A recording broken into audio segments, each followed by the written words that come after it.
I felt low, very low, the night I set out searching for the girl with the strange hazel eyes.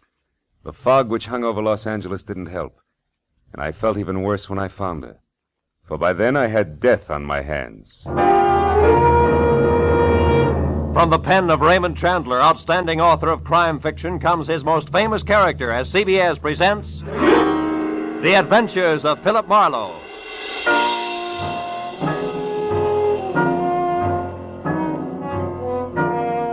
And now, with Gerald Moore starred as Philip Marlowe, we bring you tonight's gripping story, The Persian Slippers.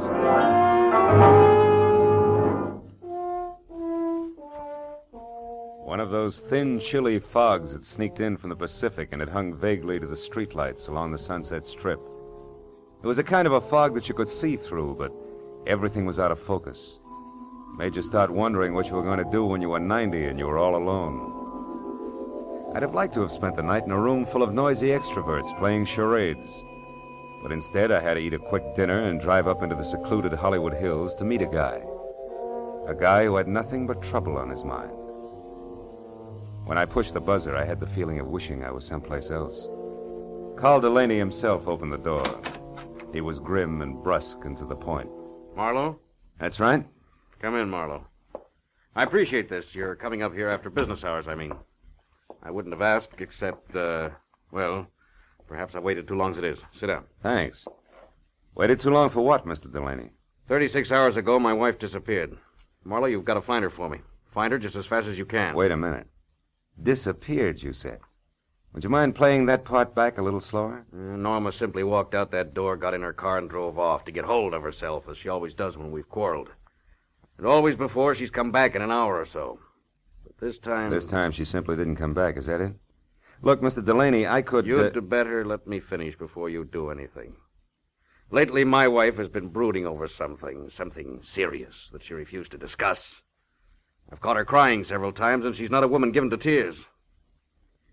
Marlowe, I'm sure that unless we move fast when we do find her, we're going to find her dead. Suicide? Yeah.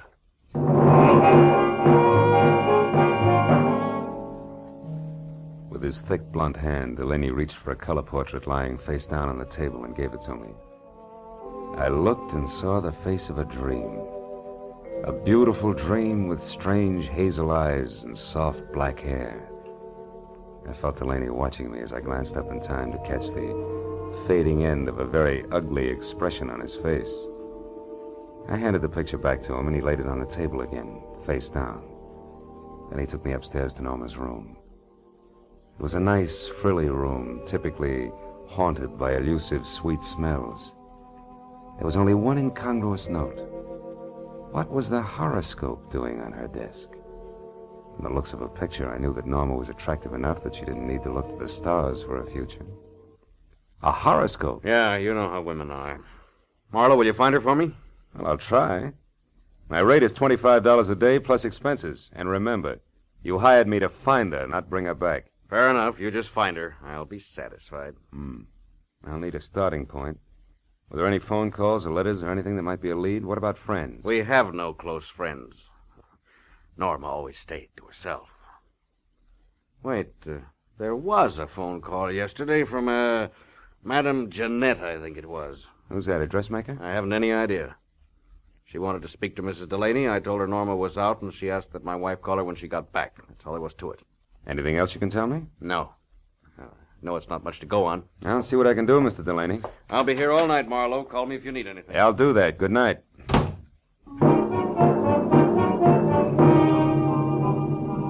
I drove back through the persistent fog to Sunset Boulevard. It was 9:30.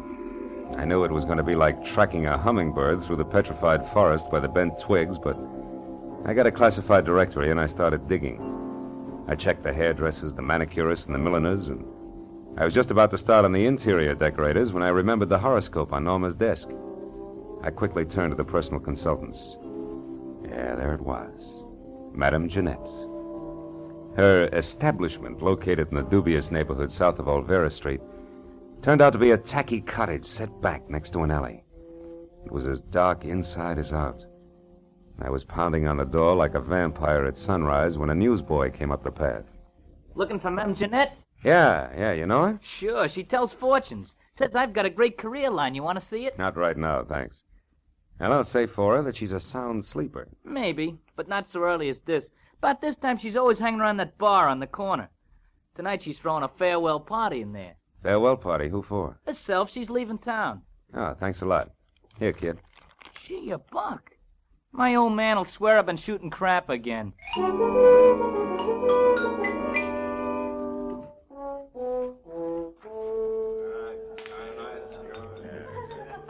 Give me another one, Charlie. Not every night I say goodbye to my dear old neighborhood. Muscatel again, Jeanette? Yeah. Did I say dear old neighborhood, Charlie? I think you did, Jeanette. Must have had one too many then. Because of all the low, flea-bitten row of shacks I ever lived in, this is the new low. Aw, Jeanette, that's no way to talk. You hurt my feelings. Pinky, there ain't nothing like a little beer to soothe hurt feelings. Yeah, you said it. Jeanette, can I have another? Yeah. Charlie, give Pinky another. This is his last. The last? I thought you said it was a farewell party. You with all your dough. This dough's to get me out of this rat trap of a town, see? It's the last I want to see it of it in all my life, see? Yeah, Another we see. muscatel, Charlie. Hold on a minute, Jeanette. Hey, what'll it be, mister? Something just a bit drier than muscatel. Say scotch? It's on me, mister. It's my party. Well, this is indeed a pleasure. You're the Madame Jeanette, aren't you? Yeah, why? You're all of 20 years younger than what I expected. Probably the life I lead. Hey, wait a minute. Why should you be expecting anything about me? I don't know you. Perhaps not, but I know you. From where? Oh, you're more famous than you think. Your reputation has spread far beyond Old Vera Street. In fact, it's gone up as far as the Sunset Strip, Madame Jeanette. No kidding. How would you kid a fortune teller? Don't you know all, see all, and tell all? Well, And judging from that Spanish shawl, your Hungarian skirt, and those embroidered Persian slippers, I'm beginning to think your fame is not only local, but international. say, you're beginning to make me feel like I shouldn't be giving up this racket after all. Giving up fortune telling? No. Yeah. I'm leaving town on the midnight train. Gonna spread my talents all over the East, and I'm not coming back. Don't tell me your crystal ball has laid a golden egg. So to speak, yeah. I come into some lettuce. Suddenly. That's always nice. Well, I guess it means you won't be interested in the few paltry dollars I'd intended to spend with you. Hey, can I have another beer, Jeanette? Shut up, Pinky Blow! Ah, just a... Traveling lady can always use a little extra moolah. What was it you wanted, Bud? I'm looking for someone. Norma Delaney. Norma I'm afraid I don't know anybody by that name. I'm afraid you do. What's your angle? Who are you, anyway? I'm Philip Marlowe, private detective. Some private dick you must be to have to resort to fortune tellers. Come on, Jeanette. Look into your crystal muscatel. See if you can spot Norma Delaney. I told you once. I don't know the name. Now blow. Just a minute, Dark Eyes. Hey, Charlie. Yeah? This bird's crabbing my party. What kind of a joint is this, anyway? Lady can't sit here and have a farewell party without being insulted by every jerk that drops in.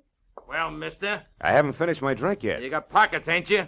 Just pour the drink into one of them and take it along. You ain't finishing it here. Charlie reached under the bar for his pick handle, so I left without pursuing the subject further. But I knew Jeanette was lying, right in her purple lipstick about Norma. I walked back to my car, lit a cigarette, and spent a few precious minutes trying to decide whether or not to break into her place and snoop. Then I caught the shadow of a figure slipping up on me from behind. I turned. Wait, don't swing, Mac, don't swing. It's only me, Pinky. I was in the bar when you was talking to the madam. That tightwad, Jeanette. Yeah, I saw you, so? She did something the minute you left. I figured you might like to know what it was. It all depends. Well, I thought it might be worth something to you, like a saw, maybe. Come on, you! Spill it! Wait a minute! Spill it! Wait! If it's any good at all, it's worth $5 and no more. Oh, all right. She made a phone call. Who to? What'd she say? Nothing. Just some swear words in Spanish. The line was busy. But I kept my eyes open and I got the number. All right, let's have it. If you can still remember it. Oh, I can remember easy. $5 first, huh? Here. Thanks. The number was Crenshaw, 1929. But you get it? Like the year of the big crash.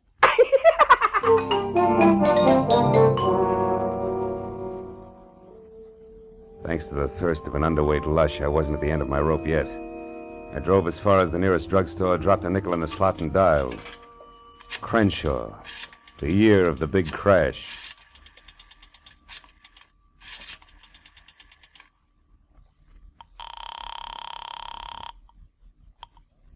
Hello? Hello, let me speak to Norma Delaney, please. I'm afraid you must have the wrong number. Look, you, I'm trying to locate Mrs. Delaney. I suggest you help me. How did you get this number? From a client, Mr. Carl Delaney. But that's impossible. Let's stop sparring. We can save each other a lot of wear and tear if we get together and talk this over. Maybe you're right. Yes, that sounds sensible. I'm at the Beechwood Apartments, number 4. Check. I'll be right out.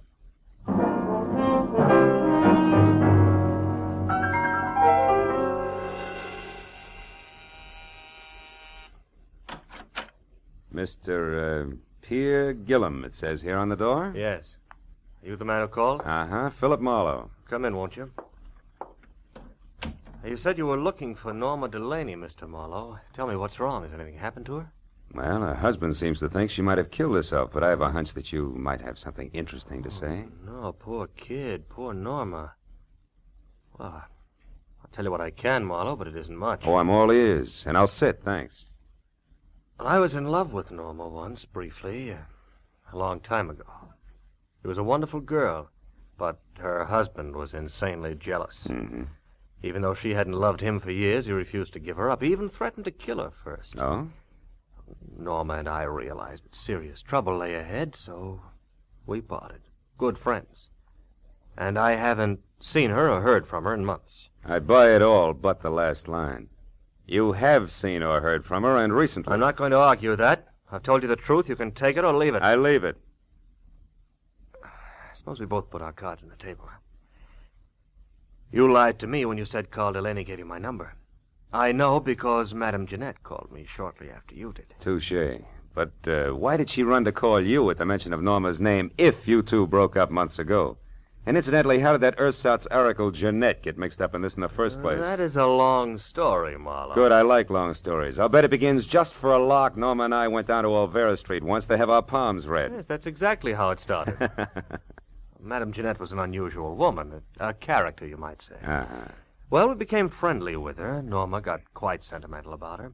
One day we made a sort of pact. If ever either of us was in trouble and needed the other, we'd go to Madame Jeanette or get a message to her. She would notify the other. So when I walked in asking for Norma, the madam assumed she was in trouble. Right. Called me immediately because she herself was leaving town in less than an hour. I know. Well, Mr. Gillum, it's all very interesting, but it's getting me no place. Thanks. If I need you again... No, wait, Marlowe, don't go. Hmm? I know a lot of details about Norma that I'm sure will be helpful.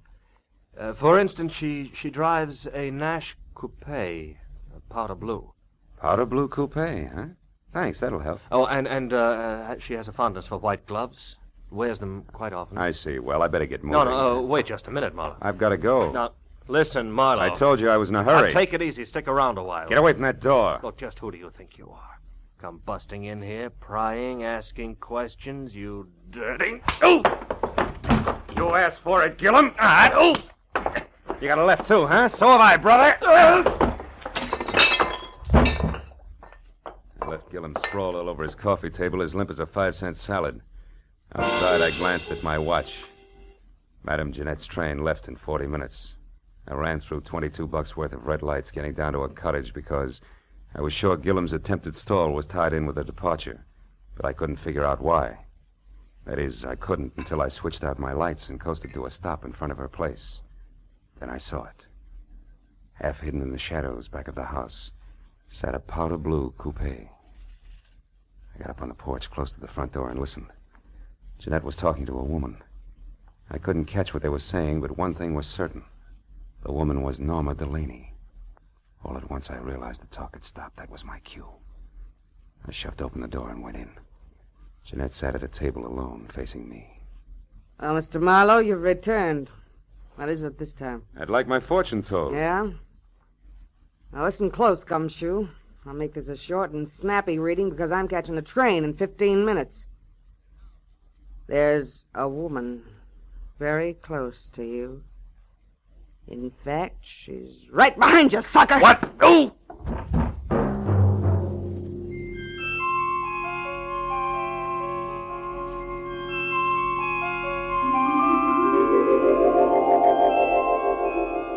When I finally opened my eyes again, nothing changed. It took me a long time to figure out that the lights were off and it was dark. I climbed up the table leg hand over hand and switched on a lamp. Jeanette's house was absolutely quiet.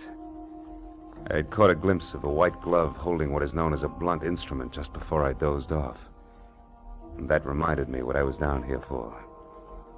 I wobbled through the kitchen and out the back door, but the powder blue coupe was gone. It was 12:15. My head and the fog both had gotten a little thicker, so I just stood there, useful like a ping-pong ball in a bowling alley. It was the sound of footsteps that finally moved me, and the newsboy was back. Well, how you again, mister? Did you ever get a hold of Madame Jeanette before she left? Yeah, but not tight enough. Say, a blue coupe left here a few minutes ago. Did you see it? Nope, I didn't. Gee, I'm sure sorry she went away. She gave me a buck tonight, too. Said she was coming into a fortune. You and your career Say, what's that down there, in those weeds? I don't know. It looks like some kind of a shoe. Yeah, it is a shoe. Here, see? What do you know? A Persian slipper. I took the slipper along as a souvenir for my scrapbook and walked back to my car, trying to fit Norma Delaney's lovely hazel eyes in with that crack on the skull. But I couldn't. Between throbs of my headache, I figured Pierre Gillum would know why Norma had dropped in on the madam so close to train time. I decided to go back and ask him. Gillum was as reliable as a two-headed quarter and just as tricky. So when I got to his apartment, I pushed the buzzer, stepped back, and braced myself. But there was no fight left in it. He opened the door in his robe, fingered the mouse I had given him, and grinned. Oh. So you found your way out by yourself. Uh-huh. Say, Gillum, what was so important about Norma seeing Madame Jeanette just before her train left? I don't know. You knew enough to try to keep me here, to delay me. Why? Oh, Marlowe, I did that for old time's sake, for an old friend. Jeanette asked me to hold you here until midnight, and I tried my best. Obviously wasn't good enough. Well, that's all I know about it. I see your phone is off the hook. You know that? Yeah, I took it off. It's given me nothing but trouble tonight. I hereby wash my hands of this whole business. I'm going to bed. And I hope to sleep. Good night.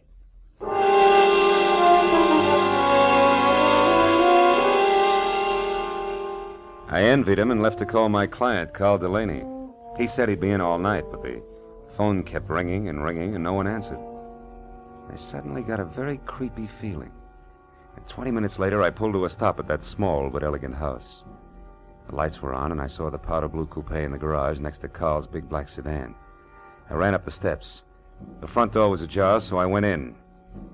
I found Carl Delaney in front of the fireplace, face down on the floor, dead.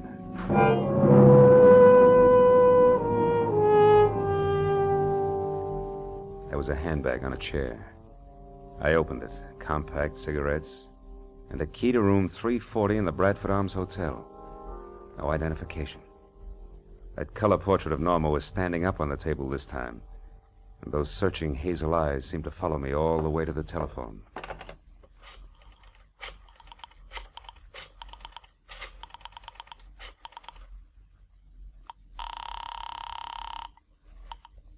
Lieutenant Ibarra speaking. Phil Marlowe, Ibarra. There's a dead one at 1077 Hollycrest Road, named Carl Delaney, murdered. I'll be right out. I hung up the phone, and then the hair on my neck crawled as I heard the unmistakable sound of a woman's heels on the floor upstairs. I ducked behind a door as the heels clicked down the steps. And then she entered the room.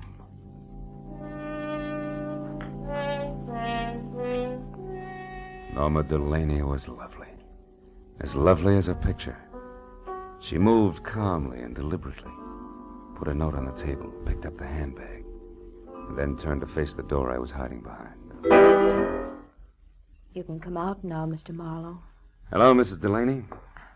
You can call me Norma now. And if you're thinking of using your gun, perhaps you'll be good enough to read this note first. Here. To whom it may concern, I, Norma Delaney, purposely and with premeditation, shot and killed my husband, Carl. It is beyond me to express how deeply I hated him, and since I must pay for this and cannot endure a public spectacle, I shall take my own life within the next few minutes. Now look, Norma, no guns. Easy, Marlowe. I'll kill you if necessary. But it would be so pointless now. I'm free at last, and I want to spend the little time left to me in my own way. Norma, if you listen to me... Stay just back. a minute. Tonight I made my only friend, Madame Jeanette, happy. And I killed a man who needed killing. Something good, something bad. So I'm quitting, even up. What do you propose to do with me? You mustn't try to stop me, Marlowe. See that closet? Mm-hmm. Get inside. And careful how you move your hands. Turn around to the wall. That's it. Marlowe, I'm sorry I had to hit you at Jeanette's tonight. Goodbye.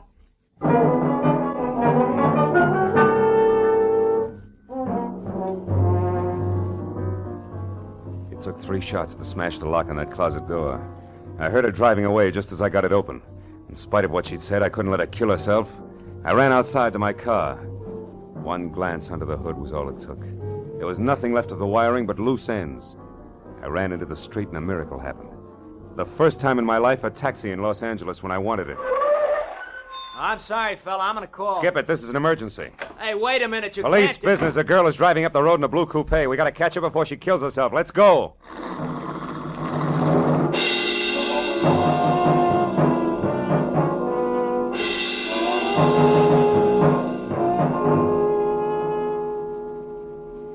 Think I saw taillights just then. Yeah? Can't you go any faster? Not on these curves, brother. I got a wife and kids. Okay, fella. We'll be at the top of the hill when we can get around the next bend. We should spot her then. Yeah, you can see the whole road down the other side. Here we are, mister. This is the top. But I don't see her. Where is she? Hey, wait a minute. Stop here. Turn off your motor. This is haywire. I don't get it. We were gaining on her, and now she just disappears. Hey, what's that? A motor. That side road we passed. That's it. Hey, look. Look!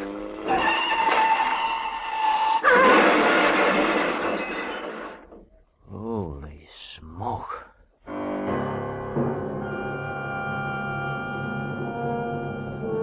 We both saw the awful sight for just an instant. A powder blue coupe with a woman crouched over the wheel. It shot out of that side road, crashed through the guardrail, and fell end over end down into the gorge. By the time we got to the hole in the fence, the wreck was an inferno. No use trying to get down there. The whole hillside will be on fire in another minute. I guess she pulled over here into this side road and waited for us to go by. And we did. Yeah, it's sandy here, too. So wonder she didn't get stuck. What's the matter? There's something buried here in the sand. One of her tires ran over it. What is it? Why, it's plenty, brother. Come on, turn that hack of yours around. Let's get off this mountain. I just found the answer to a lot of questions.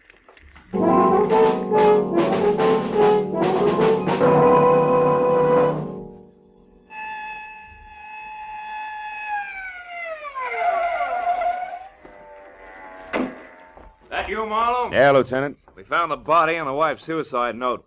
And one of the boys spotted that fire up on the hill. What is it? Car went off the road. An accident?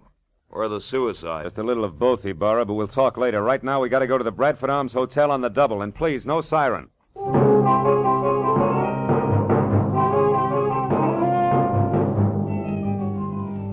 The Bradford Arms was a 3-story walk-up. When we got there, Ibarra stationed one man in front, sent another to cover the back, and we started up the stairs. We had reached the 2nd floor when we saw him on the landing above. Gillum. He spotted us at the same time and turned back fast. There, Marlowe. Who's that? That's our boy, Ibarra. Pierre Gillum, let's go. There he goes. He's heading for the fire escape. Second Lieutenant, he's all yours. I got business the other way. Hey, you stop or I shoot!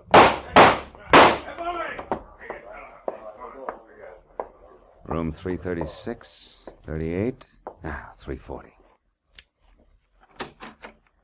It's all over now. You better drop the gun. Please, it's been neat so far. Don't mess it up. Come on, beautiful. Drop it. That's better. Well, Marlowe, I got him. I had to wing him to bring him down, but here he is. And the lady must be... Yes, Lieutenant. The lady is Norma Delaney. The girl who wanted to kill her jealous husband and then commit suicide, but didn't want to die doing it. So she used someone else's body, Madame Jeanette's, which was a logical choice because Jeanette was blackmailing her. Thus, two vultures with one stone, leaving two lovebirds free to fly away together. Right, Norma? Didn't you give Madame Jeanette money so she'd leave town and tell everybody she was going away? Yes, I did. That way the body wouldn't be missed, huh? Yeah. Isn't it pretty? Oh, lay off, Marlowe, can't you? Okay, Gillum, okay. Ellie Barra, I've got a sour taste in my mouth. I think I'll go home and goggle. Anything else you need? No, I guess not, Phil. I've had all that's necessary. Wait. Just one thing. How'd you get inside this setup? How do you find out it was the dead Madame Jeanette who went over the cliff, instead of the very much alive Mrs. Delaney here? Well, Jeanette had on a pair of Persian slippers, Lieutenant. One fell off down at her cottage where Norma murdered her and put her in the trunk of the car. The other one fell off in the sand of that side road when she took Jeanette out of the trunk and propped her up behind the wheel. Was lucky, Burra. Just dumb luck.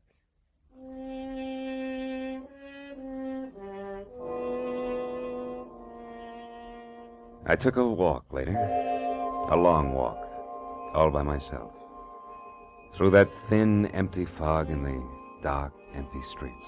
A pair of hazel eyes and a pair of Persian slippers went round and round in my head. And for some reason I kept thinking, a pair of Persian slippers has two soles and two heels. And it's hard to tell just exactly where the one becomes the other.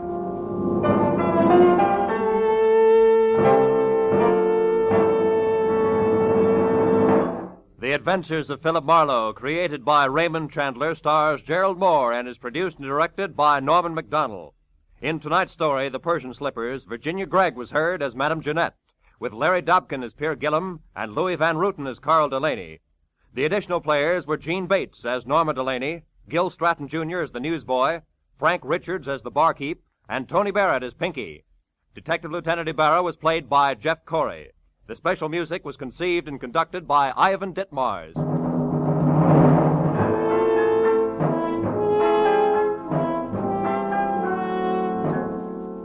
Be sure to be with us again next week at this same time when Philip Marlowe says...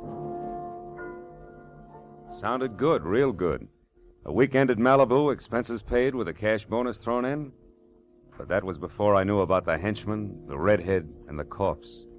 These three and a white Panama hat ruined it all for me.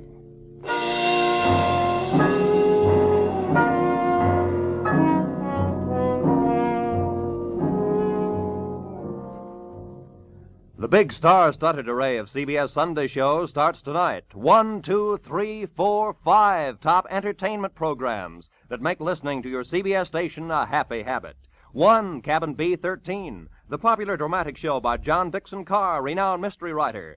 2, the new Electric Theater, guest starring Henry Fonda tonight, and regularly starring Helen Hayes, First Lady of the Theater, when she returns from London. 3, Our Miss Brooks, the hilarious comedy success starring Eve Arden. 4, Lum and Abner, a brand new half-hour show of smiles and chuckles with the Merchants of Pine Ridge. 5, Strike It Rich, the sensational quiz show with a heart to wind up the sparkling parade of entertainment. Mystery, drama, comedy, excitement tonight over most of these CBS stations. And next Sunday, the first broadcast in the new season for two of radio's greatest stars, Amos and Andy. Yes, Sunday nights are great on CBS. Check your local newspapers for program times.